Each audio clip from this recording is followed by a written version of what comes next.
Hi everyone, my name is Olumide Idowu. I'm very happy to be here again today. Uh, Over the world, we are celebrating the World Environment Day.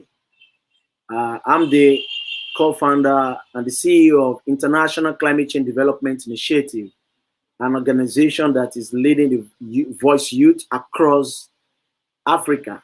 And we focus on climate action, environment, education, where we amplify the voice of young people to drive innovative action. I'm very happy today because we are all over the world. We are celebrating the World Environment Day, and we're very happy to have very fantastic speaker, great speaker. Honor to meet everybody that's going to be joining us today. We just want to have some, input words from our guests on why we need to start calling on nature and why we need to respect nature and climate action. Everybody's talking about how we can restore a generation, how we can support our ecosystem, because our ecosystem is our lifeline and we need to start talking about it. And I'm also happy today to say that our speaker, our guest today, are very wonderful, passionate people that will be talking to us in giving them like 5 to 10 minutes to share their views about why nature is calling, and why we need to have the understanding of how people need to contribute to nature. So, on my list, our first speaker today is Jagelski. I'm sorry for calling the name. He's currently served as the Environment, Science, Technology, and Health Officer for the United States Embassy in Abuja. That's U.S. Embassy in Abuja, in Nigeria. His previous tour with the Department of State include Zambia, Pakistan, and Turkey. I'm sure you guys that this is a well-committed environmentalist.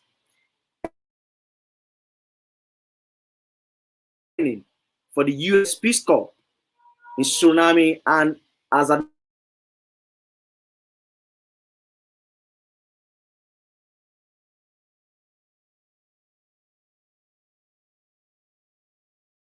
program.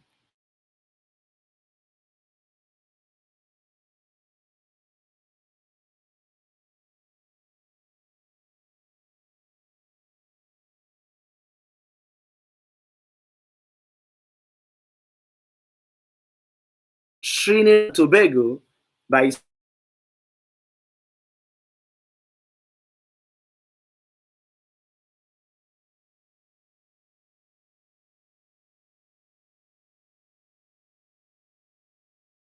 speak, and I'm very happy that our speaker today is somebody that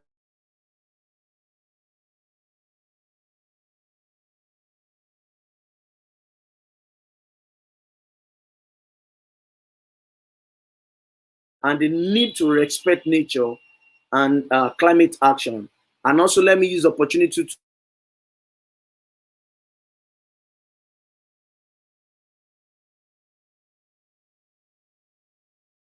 our speaker and to say thank you for doing this with us as we celebrate World Environment Day. Um, Let me bring him up to give his speech. Thank you very much.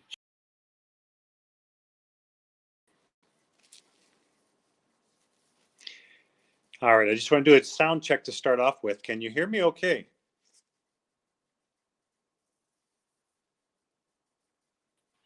Yes, we can hear you very well. You have the floor. Okay, thank you very much.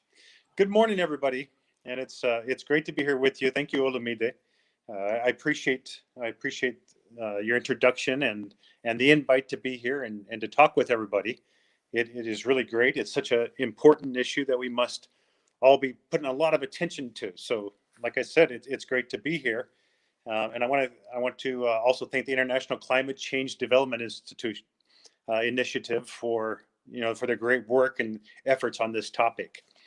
So, if it's okay, I'd like to start off today by sharing something that my mother taught me as I was growing up, and something that's stuck with me throughout my life, and that is that all things are, that all life on Earth is interconnected, and it's alive, and it's sacred.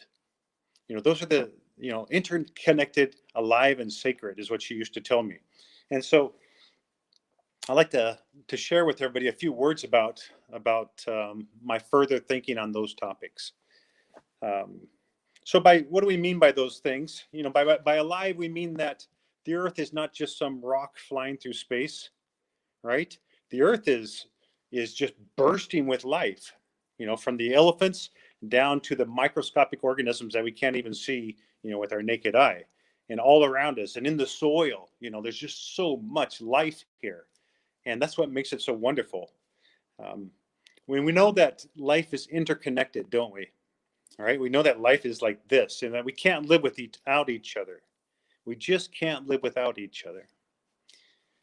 And we know that the Earth provides the most to us when it's in balance. The Earth provides the most to us when it's in balance. So if we kill off our bees, right? So, if we kill off the bees with our farming, or if we kill off our fish with too much plastic pollution and other pollution, the fish that support the livelihoods of, 10% of the world's population are dependent on the fishing industry in their lives. And it provides protein, animal protein, for 3.3 billion people around the world. Fish are important to us. The oceans are important to us. So we have to take care of them. If we continue, if we continue in that path, then our planet will be less alive, because, as we know, again, everything is interconnected.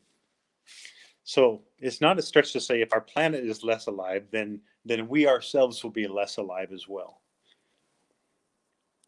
We simply can't live without each other. We simply can't live without each other. If you think of the Earth as a living, breathing organism, then you realize that we must protect, we must restore it. And I think we're there. And the fact that you are on this call today, on this taking part of this, means that you too care about this. So we need to, one of the best, well, let me start with this.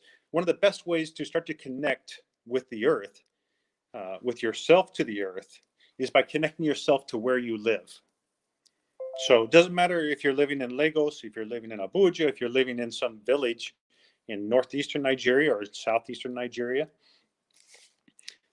You need to connect yourself. And then you need to connect your children or your friends, and just start talking about these things with them. So what does that mean to connect? What does that mean to connect? It means to learn the stories and the myths of where you live. Like the one about the elephants. Why do elephants have small eyes, and why are earthworms blind? A famous Nigerian myth about that, right? So learn those stories about the Earth, about the land around you. Learn your directions. When you go outside of a building, what is north? What is south?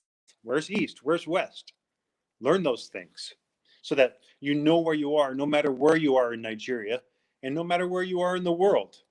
If you know north, south, east, west, look up into the sky, look down to the earth below your feet, and you'll know where you are. And you also feel that interconnectedness with everything around you. So, talk about those things with your friends. Talk about those things with your children, is my thought on that. Learn the names of the rivers in your city. Learn the name of that little stream that you sometimes cross. Maybe you just cross over a tiny little bridge, and there's a little stream down there. Well, that stream probably has, that little creek, that little stream probably has a name. So learn it, right? What's the name of those hills that you see in the distance that are right here in the middle of Lagos, or right in the middle of Abuja, or right in the middle of Maitama? What is the name of what are the names of those hills? Learn those things. Start to build that connection. What are the stories? One of the things that is best is learning the stories of the indigenous people of a land. Why? because the indigenous people live very close to the land for thousands of years, right?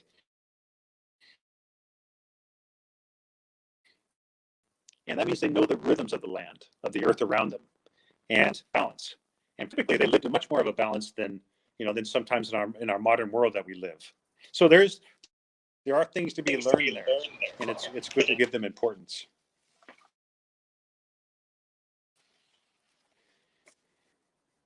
And we need to respect this amazing planet that we live on. And I think that's one of the messages of our International Environment Day, is that we have to respect the planet. Our actions have to respect the planet. And how do we do that? What does that mean to respect the planet? Well, it means planting the seed for people around you, right? So carry around a small plate in your bag. Carry around a real fork.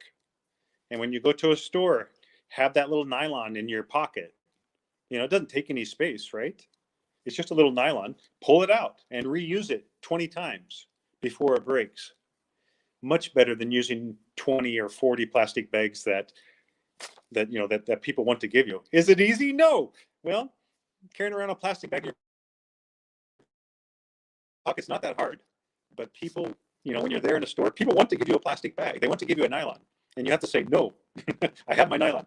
So, and they'll try to convince you to take their nylon, but you can be influential back. The essence of this is that we are in serious danger of destroying ourselves. That's the message we're hearing from the scientists who study this every day. That's the message that we're seeing when we look at our rivers and we look at our oceans. We see all the plastic around us. When we see the photos of fish, and turtles and tortoises that are choking on the plastic, or the seals that are have some sort of fishing net wrapped around them. So that's the message the Earth is telling us, and we need to listen. We're in serious dangers of destroying ourselves. But we know some of the answers, and that answer is bringing it local. Bring it to us, bringing it local. That carrying that real fork, finding out what the major issues are in your place, wherever you live. What's the major environmental issue? And becoming a part of the solution. Each one of us, no matter where we live around the country, we can find out what the major environmental issue is and become a part of that. And you know what? Maybe that's just something fun. Maybe that's going for a walk in the hills on the weekend, but carrying a plastic nylon with you so you can pick up some of the trash that you see. And then your friends will see you picking up the trash. And that way you're making a difference. The United States government is trying to make an effort and make a difference in a number of places. For example, we're working in the Yankari Game Reserve. We're working in the Cross River National Park. We have grants to local organizations to help restore and protect the forests. And right now, with the new Biden administration, we see a renewed effort in this area, right? So recently, Nigeria became the chair for the National Plastic Action Plan. And Nigeria is taking the lead in several other ways concerning plastic and solid waste. And just last July, and I think it was November, the government passed new policies on solid waste management and plastic waste management. These are important. So what does the government need? What kind of help does the government need? They need us. They need all of us to get on board with that. So if you know a company, for example, they need the private sector to be involved with plastic waste management. So how can we reach out? How can we help with some of the plastic waste initiatives that are happening around the country? That's what the United States is also looking in those areas to see what we can do. We're also working on the electricity grid. How can we help reinforce that? How can we help involve more solar power, so that when the power does go out, not all these generators kick on, right, and start letting out the emissions around the world, around the country. So these are areas that we are working on. We are intent on doing additional work in this area, and we'd like to hear from you regarding what projects you think are important. So please share that on our social media. We'll be listening and looking at comments to this event today. And really, I just wish everybody on this event today, I just encourage you and say great job, and say keep the faith, because together we can change it. Together we can make a difference on this. Thank you for listening. Back to you.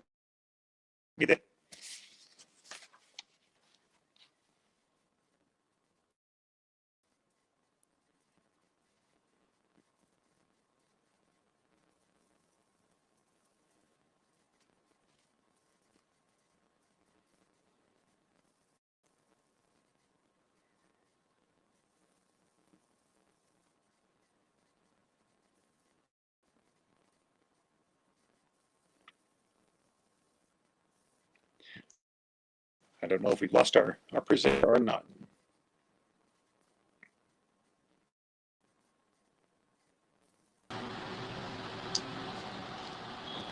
Thank you, everyone. I'm going to go ahead and watch on a different channel so I can see what's going on. Thank you.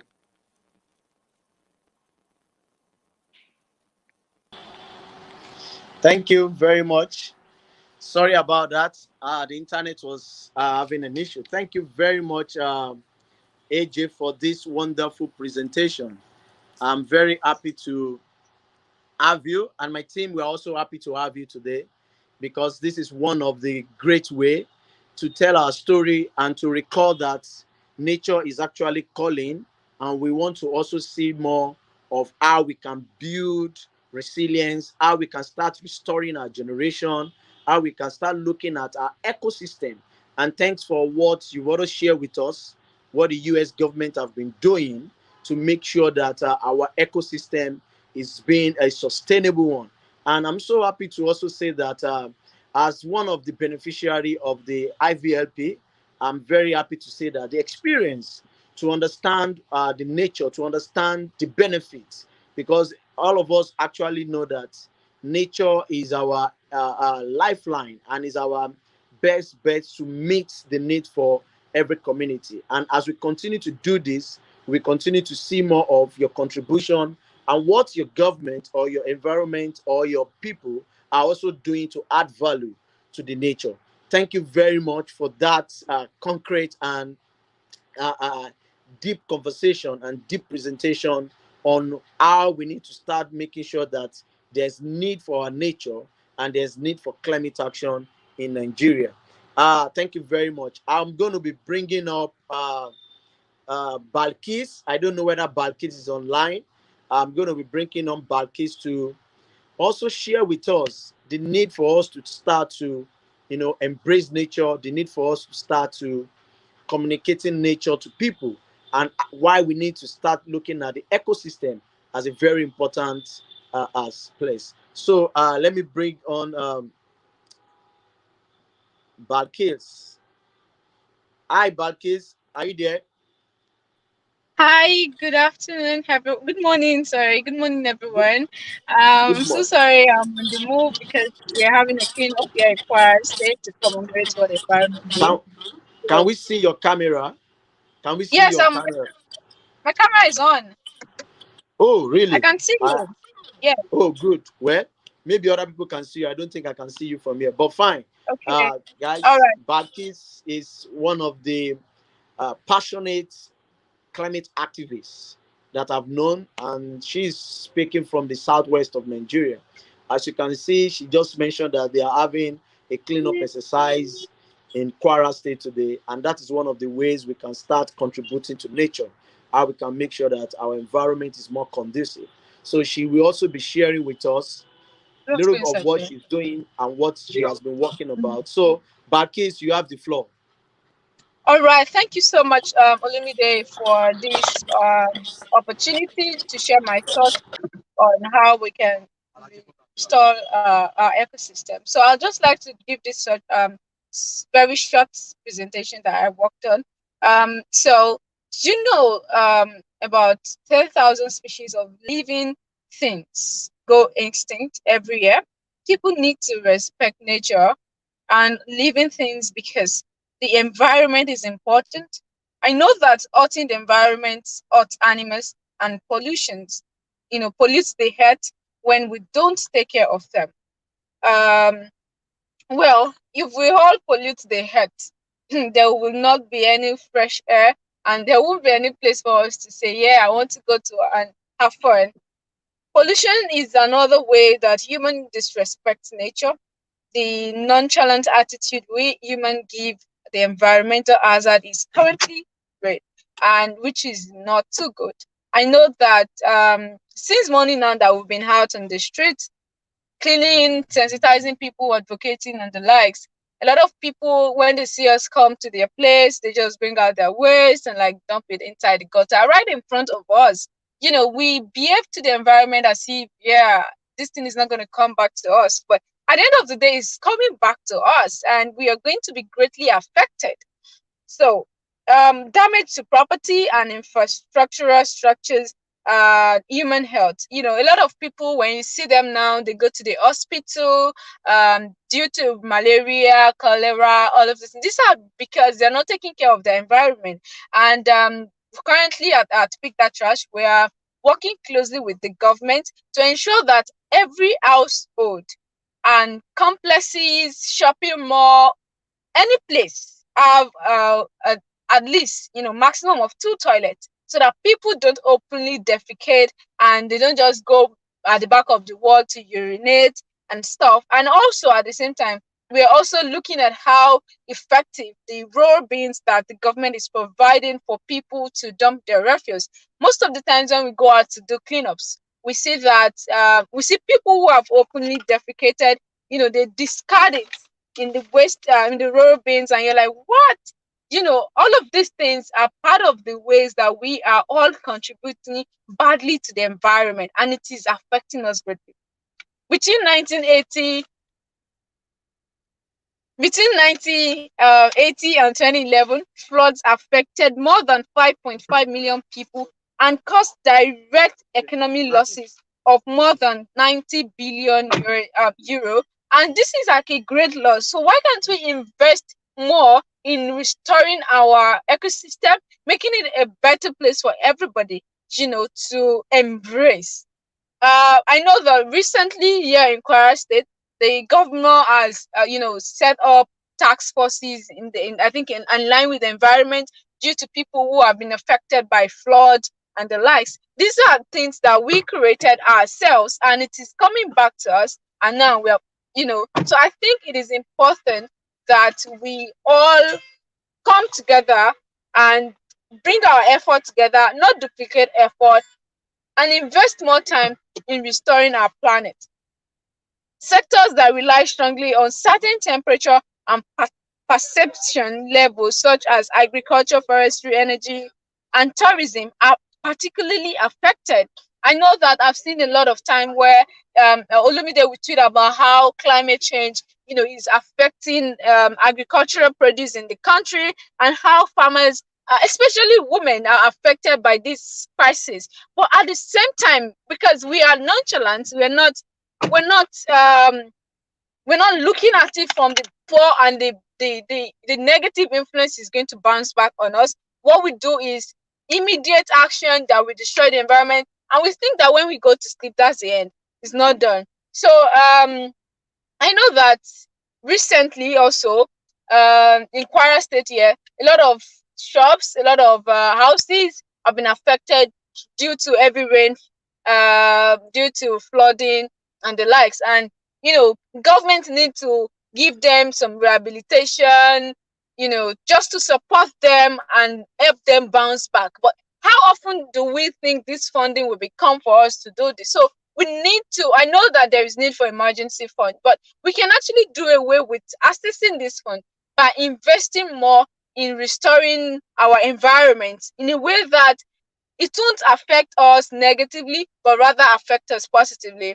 Another thing I would like to talk about is our attitude needs to change. And if we as other people are not, if other people are not taking the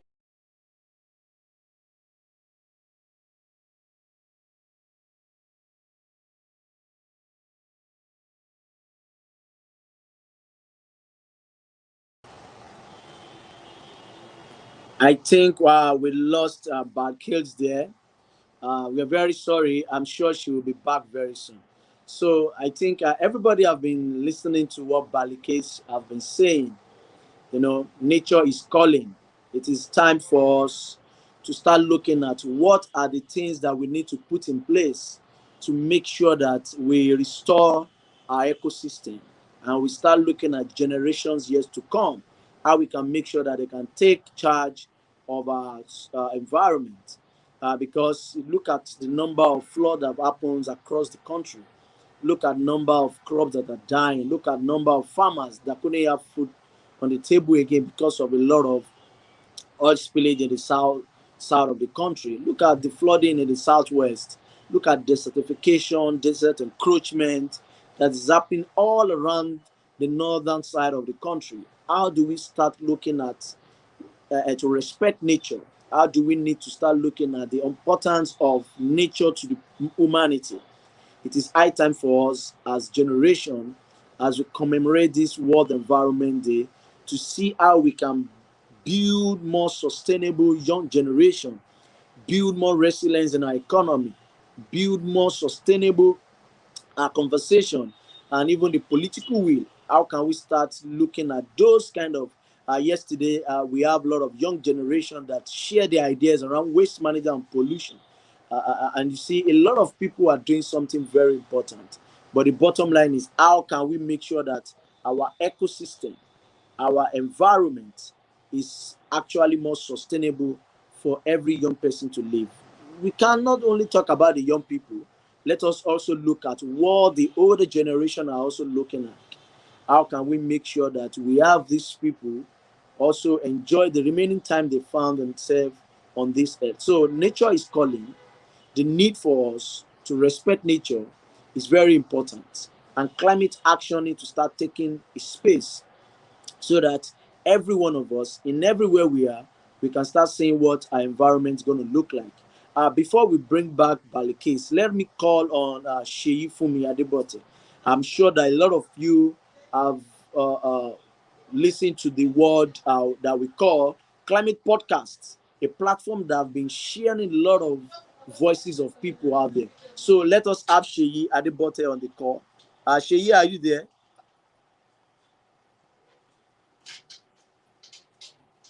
Okay, Seyi, we have. Hello. Hey. Hi, Yes, good Seyi. to see you, Olumide. How are you? Good to see you too. Good morning. So we have the floor.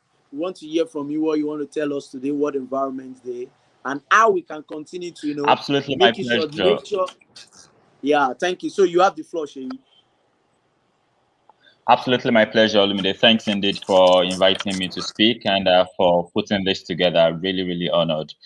So let me start by saying Happy World Environment Day to everyone, friends, folks, colleagues. I mean, it's a really important day for us to, as climate activists, as young people working in the environmental space, to put the spotlight on environmental issues again and get people to understand, the basics of protecting the earth and respecting nature. And that's why I'm so excited that the focus of this conversation is particularly on respecting nature, the fact that nature is calling, and the need for us to take climate action in different ways.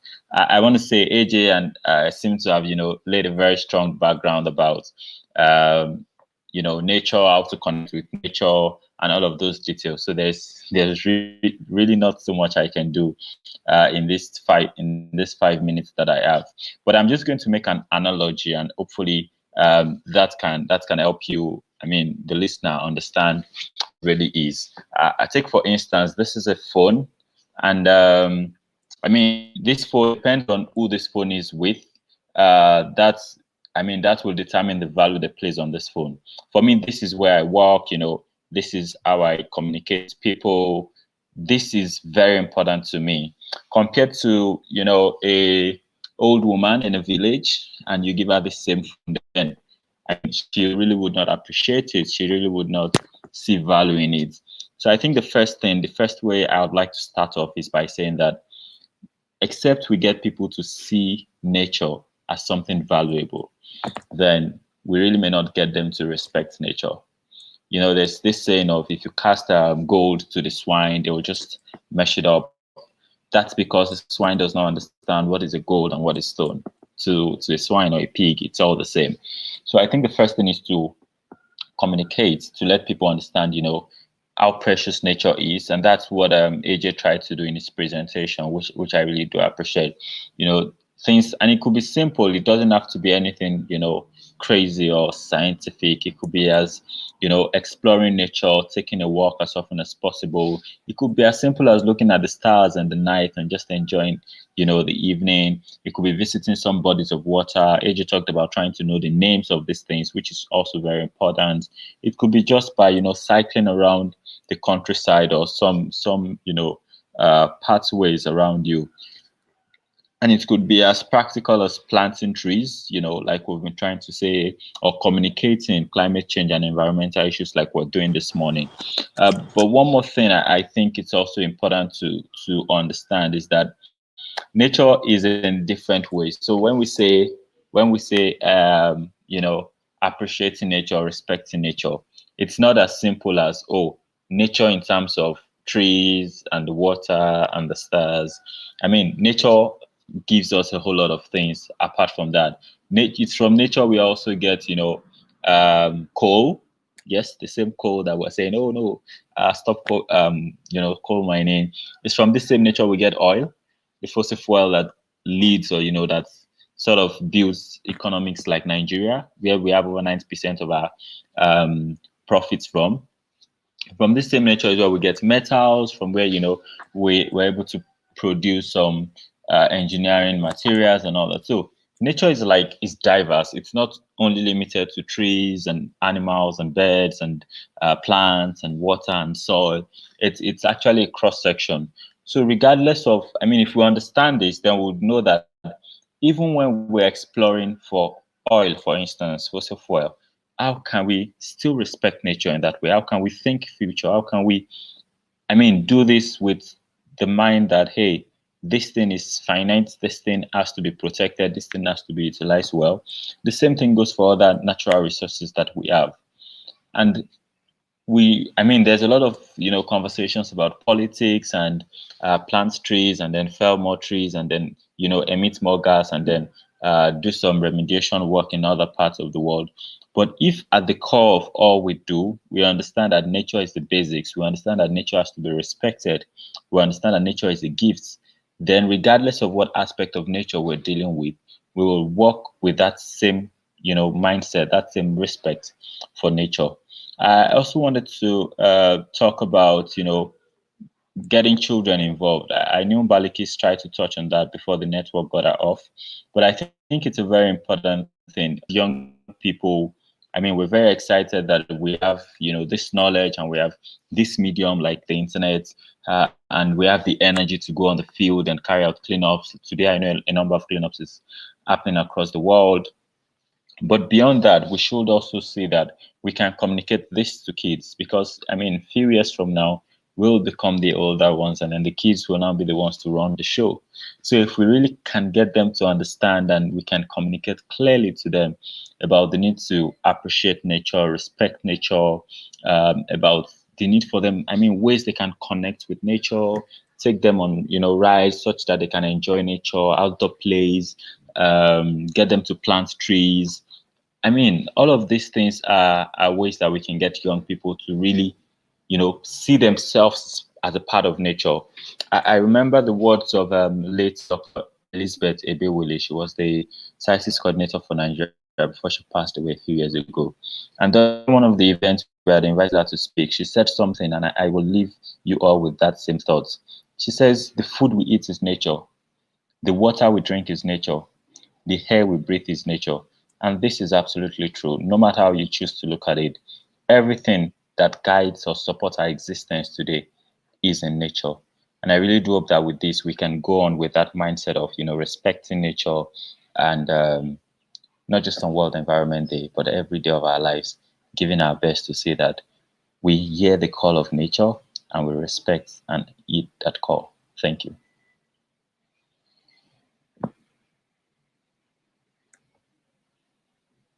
Olumide, you are muted. You have to unmute your device. Yeah, Seyi, thank you very much. That was very, very on point. I'm so happy because you have been able to expand this conversation the more. You also been able to touch on why children is very important to our nature. And I can say that this is one of the key ways for us to start looking at the importance way of engaging a lot of people when it comes to nature conversation. Thank you very much for also mentioning those key importance of nature, that the food we eat, the air we breathe, everything, most everything we do is about nature. Thank you so much. And I'm very happy that in a couple of 30 to 35 minutes, we've been able to listen to those key actions, those key important facts about how we need to start looking at nature as very important thing, and the need for nature and the need for climate action, especially in a country like Nigeria, is very, very important. Thank you so much. And as we continue to celebrate World Environment Day, I want to tell us that nature is our life support system. So if we continue to make our nature more important, then we continue to enjoy the blessing nature brings to us. Whether you're a pastor, whether you're an imam, whether you're a young person, government, youth, private sector, civil society organization, it is high time for us to start looking at nature as very important thing to us. She have told us that nature is about food, nature is about what we breathe, nature is everything we've seen around us. So it is high time for us to start taking that important step to make sure that we protect our nature and we start looking at how we can restore our ecosystem, because a lot of these things is happening and we need to start taking urgent action. One of my mentors says something that climate change is a time bomb, and if we don't take urgent action, it's going to eat deep into the future now and any upcoming generation. So it is time for us to start taking climate action, time for us to respect nature, and time for us to move on in making sure that environment is more sustainable. Thank you to everybody that have joined us in this couple of 30, 35 minutes. I'm sure that as we continue to celebrate World Environment Day, we continue to learn and hear from other people. Have a great day and be blessed.